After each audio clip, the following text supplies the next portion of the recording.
नमस्कार दोस्तों, RRB NTPC का जो पेपर चल रहा है उसमें जो 99% बच्चे उस क्वेश्चन को छोड़ के आ रहे हैं, तो आज हम उस क्वेश्चन को कराने वाले हैं क्योंकि इस प्रकार के क्वेश्चन बच्चे छोड़ के आते हैं और सिलेक्शन वाले क्वेश्चन यही होते हैं। जैसे कि पहला ही क्वेश्चन कुछ आपको इस प्रकार दिख रहा है कि एक चतुर्भुज एबीसीडी में कोण ए बराबर 72 डिग्री, कोण बी बराबर 28 डिग्री, कोण सी और कोण डी समद्विभाजक है, तो बिंदु पी पर मिलते हैं तो कोण सीपीडी का मान क्या होगा। इस प्रकार के क्वेश्चन हर शिफ्ट में पूछे जा रहे हैं और ये ग्रुप डी में भी पूछा गया था। अभी हम चक्री चतुर्भुज वाले भी क्वेश्चन कराएंगे, तो आप टेंशन मत लीजिए।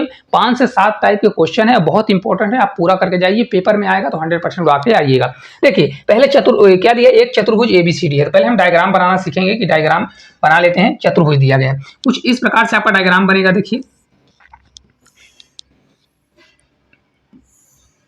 ये देखिए, अब यहाँ पर बोल रहा है कि यहाँ पर कौन कौन सा एंगल है, कोण सी और कोण डी समद्विभाजक। समद्विभाजक का मतलब होता है कि जो एंगल वाइज सेक्टर करे, मतलब एंगल को दो बराबर भागों में बराबर बांट दे। तो यहाँ से अगर आप करेंगे ये, तो ये बराबर भागों में कट कर रहा है, ठीक है। अगर इसको मानना है तो आपको ए मान लीजिए, इसको आपको मानना है तो इसको बी मान लीजिए, इसको आप सी मान लीजिए और इसको आप डी मान लीजिए। तो कौन कौन से हैं, देखिए सी और डी क्या हो रहे हैं, समद्विभाजक। और ये मिल कहाँ पर रहे हैं, तो देखिए मिल रहे हैं पी बिंदु पर। तो ये हमारा बिंदु कौन सा हो जाएगा, ये आपका पी बिंदु हो गया। और ए वाला एंगल हमको निकालने के लिए बोल रहा है, और एंगल दिया गया ए 72 डिग्री है, बी 28 डिग्री है। तो ए हमारा 72 डिग्री, तो इसको मैं 72 डिग्री बना दूंगा। कितना बनाऊंगा, ये आपका 72 डिग्री है, और बी हमारा 28 डिग्री है, तो इसको मैं 28 डिग्री बना दूंगा। कितना बनाऊंगा, 28 डिग्री बना दूंगा। अब देखिए मैंने आपको इसका शॉर्ट भी बताया है और लेंथी मेथड भी बताया कि इसको शॉर्ट में कैसे करते हैं। कभी भी अगर देखिए इसके विपरीत ये जो एंगल दिए हैं, इसके विपरीत वाले एंगल वाइज सेक्टर हो, मतलब समद्विभाजक हो, तो जो इन दोनों एंगल वाइज सेक्टर से जो एंगल बनता है, मान लीजिए ये एंगल अगर एक्स इसको मानते हैं, तो ये जो एंगल हमारा निकल के आता है, इन दोनों के योग के क्या होता है, योग का दोगुना होता है। क्या होता है, योग का दोगुना होता है। तो मतलब अगर इसको मैं कोण पी को निकालना है तो इसको मैं 2x लिख सकता हूँ। क्या हो जाएगा हमारा 2x, क्योंकि x माना हूँ, तो हमारा बराबर होगा किसके, कोण ए और कोण बी के बराबर होगा। कोण ए प्लस कोण बी क्या हो जाएगा, कोण बी के बराबर होगा। अब मान रख दीजिए कोण ए आपका कितना दिया है, 72 डिग्री दिया है, तो 72 डिग्री करेंगे, और प्लस कितना दिया है आपका, यहाँ पर देखिए 28 डिग्री दिया है, तो 28 डिग्री रख देंगे, ठीक है। अब इसको सॉल्व कर लीजिए, तो यहाँ पर सॉल्व कर देते हैं।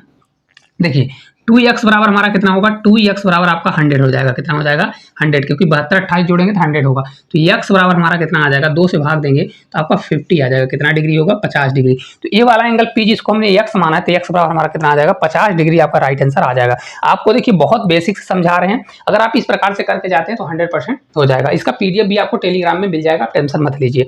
चलिए आगे चलते हैं। देखिए अगला क्वेश्चन है कि ए बी सी डी एक चक्री चतुर्भुज है जिसमें ए बी वृत्त का व्यास है। यदि कोण ए डी सी 130 डिग्री है तो कोण बी ए सी का मान ज्ञात कीजिए। बहुत प्यारा क्वेश्चन है। देखिए कैसे करेंगे, पहले चक्री चतुर्भुज आप जानिए कि चक्री चतुर्भुज क्या होता है, ठीक है। और साथ साथ देखिए ए बी वृत्त का व्यास है, पहले से बोल दिया है। तो देखिए अगर आप एक सर्कल बनाएंगे, क्योंकि अगर देखिए पहले मेरे को सर्कल ही बनाना पड़ेगा, तो सर्कल बना लेते हैं। यहाँ पर देखिए कुछ इस प्रकार का आपका सर्कल दिया गया है, क्या है, सर्कल है, ठीक है। अब इस पर क्या हो रहा है, चक्री चतुर्भुज, ए बी वृत्त का व्यास है। तो अगर व्यास होगा तो इसके सेंटर से जाएगा, कहाँ से जाएगा, इसके सेंटर से जाएगा सेंटर से नहीं। तो ए बी हमारा क्या हो गया, ये आपका व्यास हो गया, ये आपका ए बी हो गया, और ये इसका क्या हो गया, व्यास हो गया। अब बोल रहा है कि ए बी सी डी एक चक्री चतुर्भुज है। अगर चक्री चतुर्भुज वो चतुर्भुज होता है जिनकी चारों शीर्ष क्या हों, जिनके चारों शीर्ष जो होते हैं वृत्त के किस पे हों, तो वृत्त की परिधि पर हों, ठीक है। ये इस प्रकार से कुछ डायग्राम आपका बन जाएगा। एक सेकंड रुकिएगा, पहले डायग्राम बना लेते हैं। ये कुछ इस प्रकार से बनेगा। अब ए बी हो गया, ये आपका सी होगा, ये आपका डी होगा। क्या होगा, ये डी होगा। अब देखिए ये बना है कोण ए डी सी 130 डिग्री है। कौन सा, ए डी सी दिया है 130 डिग्री। कौन सा वाला एंगल, ए डी, बीच वाला एंगल होता है। कौन सा एंगल होता है, बीच वाला। तो बीच वाला एंगल कितना हमारा दिया है, देखिए 130 डिग्री दिया है। कितना दिया है, 130 डिग्री दिया है। और कोण बी ए सी का मान पूछ रहा है, मतलब बी ए सी का मान पूछ रहा है, मतलब इसका मान पूछ रहा है। तो इसका मान हमको पता नहीं है।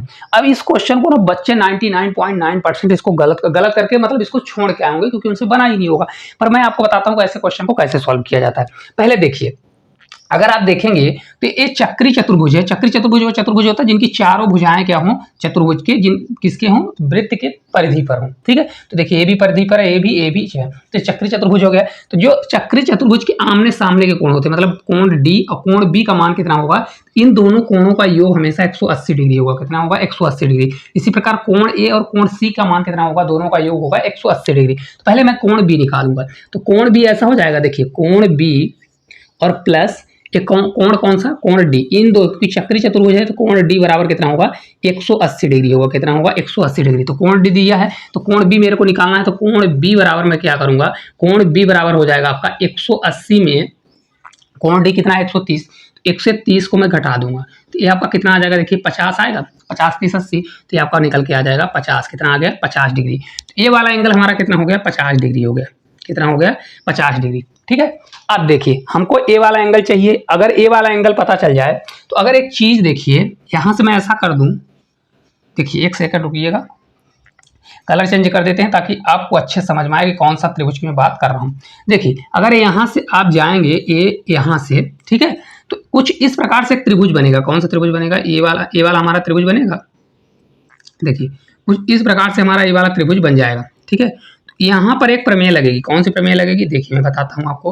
प्रमेय हमारी लग जाएगी यहाँ पर कि अर्धवृत्त में समकोण, अर्धवृत्त में किसी भी जीवा से बना कोण उसके परिधि पर ही हमेशा क्या होता है, एक समकोण त्रिभुज बनता है। क्या बनता है, समकोण त्रिभुज। तो ये वाला एंगल हमारा 90 डिग्री हो जाएगा। कितना होगा, ये 90 डिग्री हो जाएगा। देखिए क्योंकि ये वृत्त की क्या है भाई, व्यास है, मतलब जीवा है और ये व्यास है। तो इस वृत्त के अगर व्यास से इसके परिधि पर बना कोण क्या होता है, समकोण होता है, ये प्रमेय होता है। तो ये समकोण होगा। देखिए आपको लिखना है तो लिख लीजिए, अर्धवृत्त, अर्धवृत्त के व्यास पर बना कोण, बना कोण क्या होता है, 90 डिग्री का होता है। क्या होता है, 90 डिग्री का होता है। ठीक है, अब देखिए ये हमारा 90 हो गया। तो अब एक चीज आप देखिए, कोण ए सी बी, इस सभी त्रिभुज में, तो त्रिभुज ए बी सी में आप देखिए, ए बी सी में अगर आप देखेंगे तो त्रिभुज के तीनों कोणों का योग कितना होता है, 180 डिग्री होता है। तो यहाँ पर लिख दीजिए कोण ए प्लस कोण बी प्लस कोण सी बराबर कितना होगा हमारा, 180 डिग्री होगा। कितना होगा, 180 डिग्री। तो देखिए कोण बी पता चल गया, कोण सी चला गया और कोण ए हमको निकालना है, क्योंकि कोण ए डी सी तो निकालना है। कौन सा निकालना है, ए डी सी। हमको कौन सा वाला जांच करना है, बी ए सी। कौन सा वाला, बी ए सी, ए वाला एंगल हमको जांच करना है। तो ये ए एंगल जांच करना है तो हमको कोण ए बराबर हमारा कितना हो जाएगा, कोण ए बराबर मैं डायरेक्ट करूंगा, इधर 180 करिए माइनस ये कितना हो जाएगा, 9 5 14, 140 हो जाएगा। तो 140 करिए, तो इसको जब मैं घटाऊंगा तो कितना आ जाएगा, 180 में 40 जाएगा, तो आपका 40 डिग्री इस क्वेश्चन का राइट आंसर आ जाएगा। ठीक है, कुछ भी नहीं, बस समझने में आपको समय लग रहा होगा। उम्मीद करते हैं बहुत अच्छे समझ में आ रहा होगा। कैसे करना है, देखिए ए बी सी डी एक चक्री चतुर्भुज है, इसके अर्ध मतलब इसके व्यास पर बना है, तो ये वाला एंगल ऑलरेडी क्या हो जाएगा, इसके परिधि पर जो बनेगा, ये अर्धवृत्त पर बना कोण क्या होता है, 90 डिग्री का होता है। तो ये 90 डिग्री हो जाएगा। ये वाला एंगल क्योंकि ये चक्री चतुर्भुज है तो ये एंगल क्या हो जाएगा, 180 डिग्री हो जाएगा। क्योंकि देखिए 180 130 में 180 में 130 घटाएंगे तो 50 आ जाएगा। इसी प्रकार ये भी ऐसा होता है। ठीक है, तो ये अब देखिए इस त्रिभुज की मैं बात करूं तो इस त्रिभुज में 90 50 होता है, 180 तो 90 50 घटा देंगे तो हमारा आंसर आ जाएगा। ठीक है, चलिए अगला देखिए क्वेश्चन दिया गया है कि दिए गए वृत्त में जिसका केंद्र O है, क्या है, जिसका केंद्र O है, केंद्र पर बनने वाला अधिक कोण का माप 132 डिग्री है, तो वृत्त के भीतर बनाए गए चतुर्भुज के केंद्र का कोण के सम्मुख का माप कितना होगा। बहुत प्यारा क्वेश्चन है। पहले मैं इसका डायग्राम बना देता हूं क्योंकि बिना डायग्राम के आपको समझ में नहीं आने वाला। ठीक है, देखिए एक वृत्त में जिसका केंद्र O है, तो पहले आप वृत्त बना लीजिए। ठीक है, देखिए कोई वृत्त है। अब वृत्त में देखिए क्या दिया है, यहां पर एक इसका केंद्र क्या है, केंद्र है। केंद्र में कुछ इस प्रकार से दिया है, एक कुछ इस प्रकार से दिया गया है। ठीक है, तो ये आपका चतुर्भुज है, तो यहां से ऐसा ले जाएंगे और यहां से कुछ इस प्रकार से ले जा रहे हैं। ठीक है, ये चतुर्भुज दिया गया है।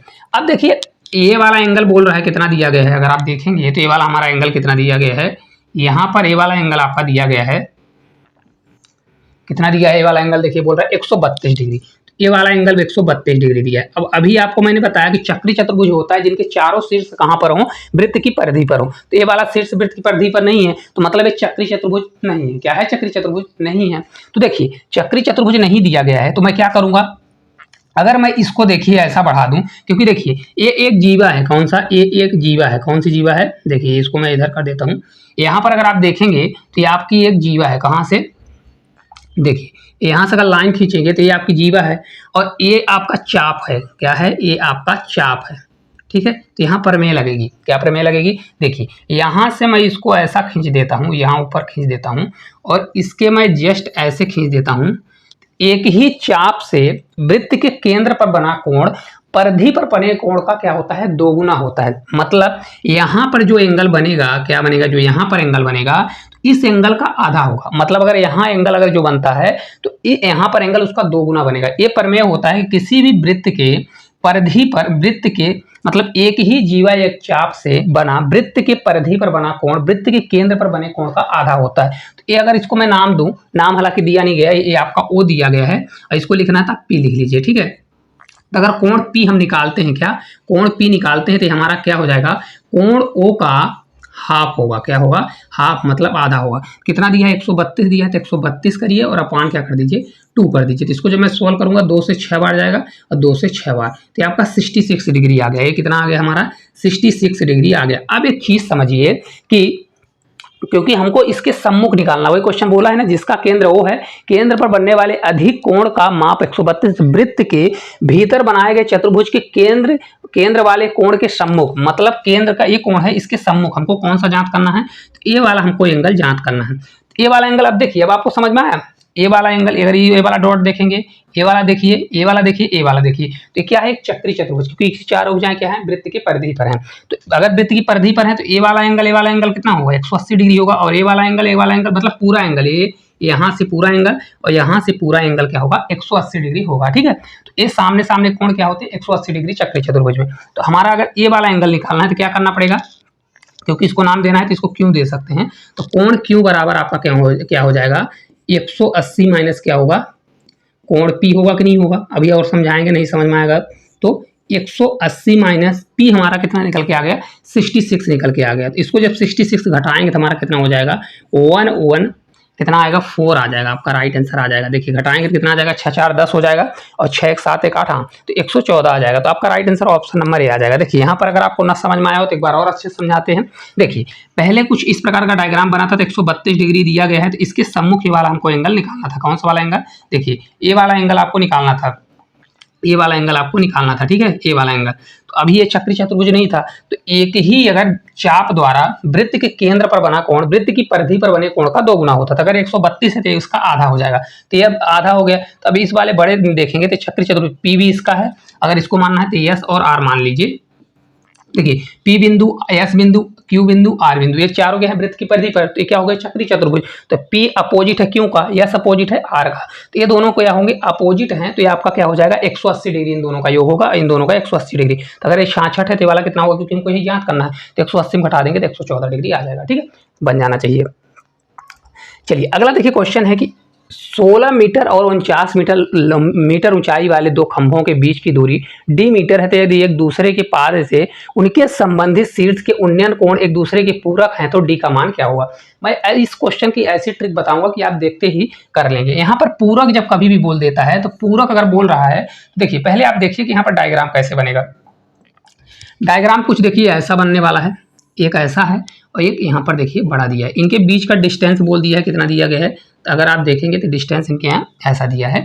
डिस्टेंस आपका ये डी बोल रहा है, एक की ऊंचाई यहाँ पर 16 बोल रहा है, एक की ऊंचाई 49 बोल रहा है, कितना बोल रहा है, 49 ऊंचाई बोल रहा है, ठीक है। अब इनके एंगल जो बन रहे हैं तो ये पूरक हैं, क्या है, पूरक है, ठीक है। यहाँ पर देखिए जैसे एंगल इसके पूरक दिए गए हैं। अगर आप इसको लिखना है तो लिख सकते हैं, यहाँ पर देखिए अगर एक थीटा बनेगा तो एक थीटा ना मान के इसको आप मान सकते हैं फाई, क्या मान सकते हैं, फाई, ये लिखने का है। नहीं तो आप इसमें उलझन में ना पढ़िए, ये आपको डी निकालना है, यहाँ से यहाँ तक का डिस्टेंस निकालना है। तो ये आपको मैं शॉर्ट में बता रहा हूँ क्योंकि पेपर में शॉर्ट ही काम आएगा। तो अगर डी निकालना है तो डी बराबर आपका क्या होगा, डी बराबर अंडर रूट हमेशा होता है H1 मल्टीप्लाई H2 होता है, क्या होता है, H2 होता है। तो अगर इसको मानना है तो H1 इसको मान लीजिए, इसको आप H2 मान लीजिए, क्या कर लीजिए, इसको आप H2 मान लीजिए, सॉल्व कर दीजिए, आंसर आ जाएगा। देखिए अभी बताएंगे कहाँ से आया, नहीं तो आपको मन में आएगा कि कहाँ से ला दिए। ये आपका 49 है मल्टीप्लाई 16 दिया है, तो आप डायरेक्ट कर सकते हैं। 7 का स्क्वायर तो 7 बाहर आ जाएगा, 4 का स्क्वायर है तो 4 का स्क्वायर है 4 बाहर आ जाएगा, 7 चौक 28, तो 28 आपका राइट आंसर आ जाएगा। कितना होगा 28 जो है ऑप्शन नंबर जो बी है इस क्वेश्चन का राइट आंसर आ जाएगा। अब देखिए आया कहाँ से, तो देखिए पहले डायग्राम बना लीजिए अगर आपको पूरा इसको सॉल्व करना है। तो यहाँ देखिए tan थीटा बराबर अगर करेंगे, इसको मैंने थीटा माना, इसको फाई माना, क्योंकि ये पूरक कोण है, तो पूरक कोण हमेशा क्या होते हैं 90। एक अगर थीटा दिया गया है तो दूसरा हमारा एंगल क्या होगा थीटा प्लस अगर फाई करेंगे तो हमेशा क्या होगा 90 डिग्री के बराबर होगा। किसकी होगा 90 डिग्री, क्योंकि पूरक कोण है। तो एक अगर 30 होगा तो एक दूसरा कोण हमारा 60 होगा, अगर एक 60 होगा तो दूसरा हमारा 30 होगा, पूरक कोण है। तो अगर इसको मैंने थीटा माना तो यहाँ हम लगाएंगे tan थीटा। tan थीटा बराबर होता है लंब बटे आधार, तो यहाँ पर tan थीटा करेंगे लंब बटे आधार, तो 49 लंब हमारा क्या होगा 49, तो 49 अपान डी हो जाएगा। फिर यहाँ पर tan फाई करेंगे तो tan फाई बराबर हो जाएगा 16 अपान डी, यहाँ पर भी लंब बटे आधार होगा तो ये निकलेगा। फिर दोनों को आपको सॉल्व करना पड़ेगा, जब दोनों को आप सॉल्व करेंगे तो भी आपका यही लगभग निकल के आएगा, मतलब यही कंडीशन लास्ट में यही कंडीशन आएगी। अगर आपको सॉल्व करना है तो यहाँ पर कर सकते हैं। जैसे देखिए tan थीटा दिया है, क्या करेंगे tan थीटा बराबर आपका क्या होगा, क्योंकि थीटा यहाँ पर दिया गया है तो यहाँ पर tan थीटा बराबर आप करेंगे क्या, ये आपका ए वाला थीटा है ना, तो इसके सामने की भुजा 49 और डी हो जाएगा, तो आपका ये हो जाएगा 49 और अपान क्या हो जाएगा डी हो जाएगा। ठीक है, इसी प्रकार सेकंड करेंगे tan फाई निकालेंगे, तो ये tan फाई बराबर आपका कितना हो जाएगा 16 अपान क्या हो जाएगा ये डी होगा। ठीक है, अब इन दोनों को आपको सॉल्व करना पड़ेगा, दोनों को जोड़ेंगे तो tan थीटा और tan फाई को दोनों को जोड़ेंगे, तो जब जोड़ेंगे तो आपका क्या निकल के आएगा, पूरा ये 90 डिग्री है तो 90 डिग्री बराबर करेंगे, सॉल्व करेंगे तो आपका आ जाएगा। नहीं तो आप इतना याद रखिए, ये मत करिए सर, सिर्फ इतना याद करिए कि अगर कभी भी ऐसा आता है तो उनका शॉर्ट करना है तो h1 मल्टीप्लाई h2 करिए, अंडर रूट लगाइए, आपका आंसर आ जाएगा। ठीक है, चलिए अगला क्वेश्चन है कि k का मान ज्ञात करें ताकि द्विघात समीकरण 3x square minus 5x plus के बराबर 0 और x square minus 7x plus 10 बराबर 0 एक उभयनिष्ठ मूल इसका क्या है 2 दिया गया है। तो ऐसे क्वेश्चन को कैसे करते हैं, ये क्वेश्चन पूछा जा रहा है। देखिए क्या दिया गया है, अगर आप समीकरण देखेंगे तो पहले समीकरण लिख लीजिए 3x स्क्वायर प्लस कितना माइनस दिया गया है आपका 5x है और एक प्लस के दिया गया, क्या है प्लस के बराबर 0 दिया गया है। दूसरा समीकरण हमारा कुछ इस प्रकार से है एक्स स्क्वायर माइनस 7x और प्लस कितना दिया है 10 दिया है और बराबर क्या दिया है 0। अगर इनके उभयनिष्ठ जो है, मतलब इसका उभयनिष्ठ मतलब x बराबर आपका क्या दिया है 2 दिया है, दोनों के मतलब इसका भी और इसका भी और इसका भी। अगर x बराबर 2 है तो मतलब समीकरण को सेटिस्फाई करेगा कि नहीं करेगा। ये x बराबर 2, x के स्थान पर अगर उभयनिष्ठ के गुणनखंड है तो x बराबर अगर 2 इसमें रखेंगे तो यहाँ पर 0 आना चाहिए, सेटिस्फाई होना चाहिए। तो क्योंकि हमको k का मान चाहिए तो x बराबर 2 रखूंगा, तो रखूंगा देखिए 3 मल्टीप्लाई x के स्थान पर 2 रखूंगा, 2 का स्क्वायर हो जाएगा हमारा 4 होगा, माइनस 5 मल्टीप्लाई x के स्थान पर कितना रखूंगा 2 रखूंगा, प्लस के स्थान पर के रहेगा और ये बराबर हमारा 0 हो जाएगा। इसको सॉल्व करूंगा, 4 से 3 बार आपका 12, 5 से 2 बार आपका 10 और ये प्लस के हो जाएगा, ये बराबर आपका 0 होगा। तो के बराबर कितना होगा -2 आ जाएगा। -2 आएगा कि नहीं आएगा, तो के का मान हमारा कितना आ गया -2 आ गया। ठीक है, अगर आपको सेटिस्फाई करना है तो सेटिस्फाई भी इस पर रख के कर सकते हैं। ठीक है, तो के बराबर हमारा कितना होगा -2 आपका राइट आंसर आ जाएगा। आपको कुछ भी करने की जरूरत नहीं है। अगर ये उभयनिष्ठ गुणनखंड दिया है तो x बराबर आपको क्या रखना है 2 रखना है। ठीक है, तो अगर ये आपको क्वेश्चन समझ में आया होगा तो एक क्वेश्चन आपके होमवर्क के लिए सेम इसी प्रकार का क्वेश्चन है। देखिए p का मान ज्ञात करें ताकि द्विघात समीकरण x स्क्वायर माइनस 5x, देखिए यहाँ पर आपको कंफ्यूज नहीं होना, x स्क्वायर दिया है। ठीक है, और सेम यही चीज यहाँ पर भी x स्क्वायर दिया गया, क्या है 2x स्क्वायर है। ठीक है, इसको आप सही कर लीजिएगा 2x स्क्वायर। देखिए क्या दिया गया है, अगर आप देखेंगे 2x स्क्वायर दिया गया है और ये क्या दिया गया है, तो ये हमारा x स्क्वायर दिया गया है। ठीक है, अब इसको सॉल्व करना है, तो सॉल्व करके आंसर आप लोग कमेंट बॉक्स में कमेंट करिएगा। चलिए लास्ट क्वेश्चन की ओर चलते हैं। लास्ट क्वेश्चन है कि दिया गया व्यक्तियों के एक समूह में पुरुष, महिला और बच्चे शामिल हैं। उनमें से 40% पुरुष हैं, 30% महिलाएं हैं और बाकी क्या है बच्चे हैं। कितना है, बाकी बच्चे हैं। उनका औसत वजन क्रमशः 60 kg, 50 kg, 30 kg है। तो पूरे समूह का औसत वजन क्या होगा। मैं आपको इसकी इतनी बेहतरीन ट्रिक बताने वाला हूं कि आप इसको देखते सॉल्व कर लेंगे। आपको लगेगा कितना आसान क्वेश्चन है, आपको घबराना नहीं है। देखिए कैसे करना है, यहाँ पर कौन कौन है, देखिए यहाँ पर मेल हैं, फीमेल हैं और बच्चे हैं, तो चाइल्ड है ना। अब देखिए इसको मैं कैसे बनाता हूँ बहुत आसान तरीके से। कितने 40% बच्चे हैं, 40% पुरुष हैं, तो 40% है तो 40 लिखिए। फीमेल कितनी है 30% है तो 30% हो गया, फीमेल है, परसेंट भी लगाना है तो परसेंट भी लगा दीजिए। और बाकी क्या है बच्चे हैं। तो अगर टोटल 100% होता है, 40 अगर मेल हो गया 30 फीमेल हो गया, तो टोटल 70 हो रहा है, होना चाहिए 100, तो 100 में 70 घटा देंगे तो मतलब बच्चे कितने हैं 30% आपके बच्चे हैं। ठीक है, अब देखिए इनका रेशियो निकाल लीजिए। क्या कर लीजिए रेशियो, तो मैं रेशियो निकालूंगा, 0 0 कट जाएगा और परसेंटेज से परसेंटेज कट जाएगा, तो 4 आएगा, इनका 3 आएगा, ये 3, इनका रेशियो बन गया 4 3 और 3 का हमारा रेशियो बन गया। ये टोटल कितना हो रहा है 4 3 7 3 10, टोटल कितना है ये 10। मैं रेशियो मान लिया कि टोटल हमारा 10 हो रहा है। अब देखिए इनके औसत, इनका वजन देखिए, एक का 60 है, मतलब पुरुष का कितना है 60 है, तो इनका 60 है और दिया गया है। इनका अगर आप देखेंगे तो 50 दिया गया है, इनका कितना है 50 है, और बच्चे का कितना है 30 kg है। कितना दिया है 30 kg दिया गया है। अब देखिए मैं इसको ऐसे करूंगा कि मैं इसको अब सॉल्व करने का मूड नहीं है मेरा, मैं ऑप्शन से भी कर सकता हूं, ठीक है, और नहीं तो मैं क्या करूंगा मानूंगा। मैं मानता हूं कि भाई 60 50 और 30 दिया है, मेरा एवरेज कितना होगा, इन सभी का एवरेज 40 होगा। मैं मान लेता हूं कि मेरा एवरेज कितना दिया है 40 दिया गया। आपको जो मानना है मान लीजिए, ऐसा नहीं है, मेरे को पता है ऑप्शन में भी 40 नहीं है, फिर भी मैं 40 ले रहा हूं, ठीक है, क्योंकि मैं कैलकुलेशन को ईजी कर रहा हूं। 40 लिया हूं तो देखिए एवरेज 40 लिया हूं, तो 40 से कितना ज्यादा है 20 ज्यादा है ज्यादा। एवरेज कहता है कोई चीज बढ़ना घटना नहीं चाहिए, तो अगर 20 ज्यादा है तो 20 ज्यादा कितने लोगों का ज्यादा है भाई 4 लोगों का ज्यादा है, तो 20 चौक या 80, कितना ज्यादा हो गया ये आपका 80 ज्यादा हो गया। कितना हो गया 80 ज्यादा हो गया। इसी प्रकार 40 देखिए 50 कितना ज्यादा है 10 ज्यादा है, और कितने लोगों का ज्यादा है 3 लोगों का ज्यादा है, कितना 3, तो एक का 10 ज्यादा है तो 3 का कितना हो जाएगा ये आपका 30 ज्यादा है। कितना दिया है 30 ज्यादा है, ठीक है।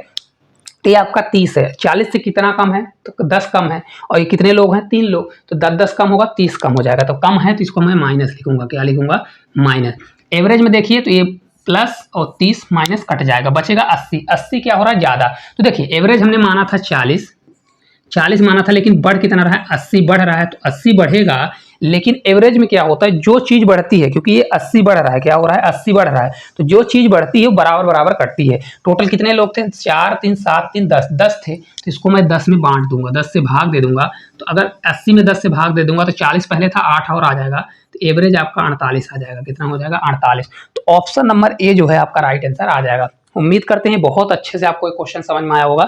इस क्वेश्चन की बहुत लेंदी मेथड है, लेकिन अगर आप करना चाहेंगे तो मात्र इसको 10 सेकंड या 5 सेकंड में कर सकते हैं। तो ये छोटी सी क्लास आपको किस प्रकार से लगी, अगर अच्छी लगती है और आपको इसी प्रकार से कॉन्सेप्ट सीखना है तो इस चैनल को सब्सक्राइब कर लें।